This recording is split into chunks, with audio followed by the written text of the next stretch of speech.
G'day and welcome to another episode of Kiwi Car Life. And there's one thing about these jolly Accord Euros that's downright annoying, and that is that if you take the bumper on and off multiple times to install things like lip kits or intakes or different fog lights or bulbs or that kind of stuff, over time they start to get really bad bumper sag, and you can see that you end up with this huge gap between the light and the rest of the bumper, and it's very annoying. So today I'm going to be showing you how to fix that. So first of all, you've obviously got to remove the bumper, and to do that, open up the bonnet. You've got to undo all of the clips along here. There's also two bolts that are underneath the wheel well that you've got to do in there, along with a whole lot of bolts underneath. And then once you've undone all of them, then you can pull the side bit here off, and then it sort of hooks in over the top of here. So you've got to unhook that and unhook that, and then it should start to think about coming off, just like that. And then the way we're going to fix it is with these, some cable ties and a couple small sort of 1.5 to 2 centimeter long bits of wood.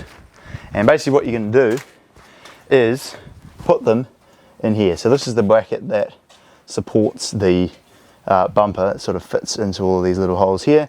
And of course it sags, and you can see it bends, so it's just not really a very good design.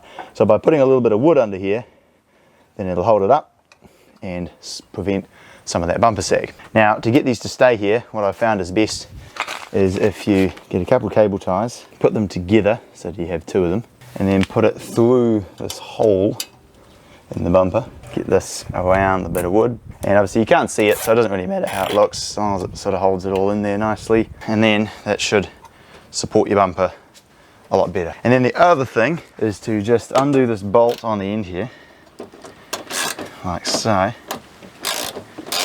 and then when it's loose, kind of just push this up as much as you can, and then tighten it down so that it kind of locks it in its uppermost position. So there we go. Basically all you do is put a couple bits of wood or blocks of something between the little bracket underneath the lights that holds the bumper on and the frame rails. And obviously this is naturally a quite short, simple video, but I do all sorts of other videos on this channel comparing my Accord with a number of different cars and reviewing all sorts of interesting things. So if you like the look of this video, then feel free to check out some of my other videos by clicking on the links popping up right about here, and I look forward to seeing you again next time. Right, now we take it off and go to Bunnings.